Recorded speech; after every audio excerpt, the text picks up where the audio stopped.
कक्षा 9वीं Hindi course B के छात्र छात्राओं, आचार्य देवेंद्र कुमार पांडे का मां शारदे के चरणों में नमन है।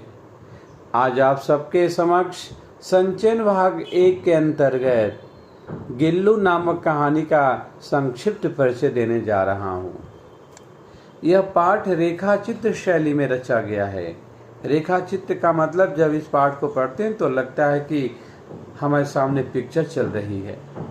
सोनजूही में आई पीली कली को देखकर लेखिका को सहसा गिल्लू यानी गिलहरी की याद आ जाती है।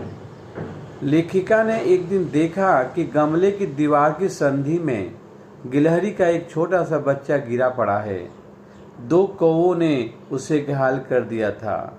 लोगों का कहना था कि कौवे की चोंच लगने के बाद यह जीव बचता नहीं, पर लेखिका ने उसके रक्त को रुई से साफ करके पेनिसिलिन का मरहम लगा दिया और रुई की पतली बत्ती से दूध पिलाने का प्रयास किया।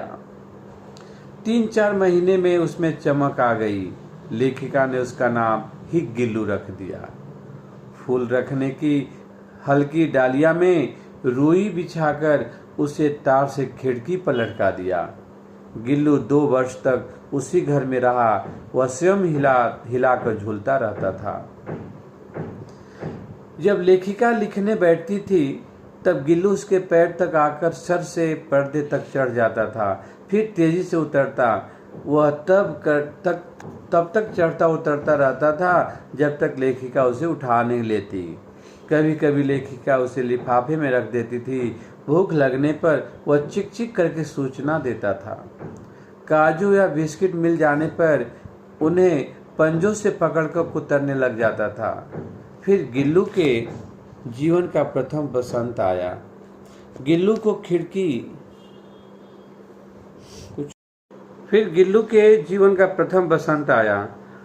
को खिड़की की जाली के पास बैठे पाकर झांकते देखकर लेखिका को लगा कि अब उसे मुक्त कर देना चाहिए। लेखिका ने जाली का एक कोना खोल दिया। गिल्लू उस मार्ग से बाहर आने जाने लगा। आवश्यक कागज पत्रों के कारण लेखिका का कमरा बंद रहता था। कॉलेज से लौटने पर गिल्लू जाली के दरवाजे से भीतर आकर लेखिका के पैर से सिर तक दौड़ लगाता था। उसमें लेखिका को चौंकाने की इच्छा थी। वह कभी फूलदान में छिप जाता था, कभी पर्दे की चुन्नट में और कभी सोनजूही की पत्तियों में। गिल्लू लेखिका की थाली में खाना खाता था। वह चावल उठाकर बड़ी सफाई से खाता था। काजू उसका प्रिय खाद्य पदार्थ था। सोनजूही की पत्तियों में छिप जाने के कारण ही अंत में लेखिका उसको उसी सोनजूही के पौधे के नीचे दफनाती है अंत में। इसी बीच लेखिका को मोटर दुर्घटना में घायल होकर कुछ दिन अस्पताल में रहना पड़ा। उसकी अनुपस्थिति में गिल्लू ने अपना प्रिय खाद्य पदार्थ काजू बहुत कम खाया था।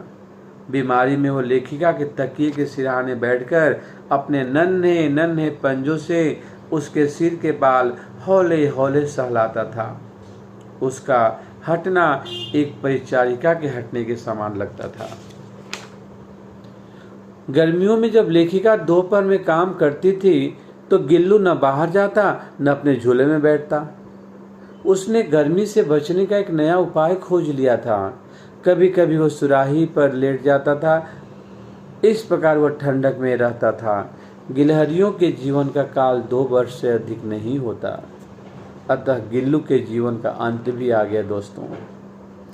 उस दिन उसने दिन भर कुछ भी नहीं खाया, न बाहर आया।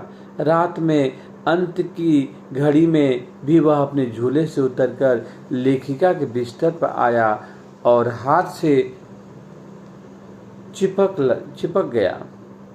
उसके पंजे इतने ठंडे हो रहे थे कि उसे गर्मी देने के लिए हीटर जलाया गया। प्रभात की पहले किरण स्पर्श के साथ ही वह सदा के लिए सो गया। उसका झूला उतार कर रख दिया गया। खिड़की की जाली बंद कर दी गई। सोनजूही की लता के नीचे गिल्लू को समाधि दे दी गई। जब आज पहली बार 1 साल के बाद लेखिका ने सोनजूही के पौधे में खिले हुए पीली कली को देखा तो उसको लगता है कि नया जीवन लेकर हमारा गिल्लू फिर इस दुनिया में आ गया। यही कहानी है दोस्तों। फिर अगली वीडियो में मिलेंगे, तब तक के लिए ढेर सारी शुभकामनाएं। जय हिंद, जय भारत।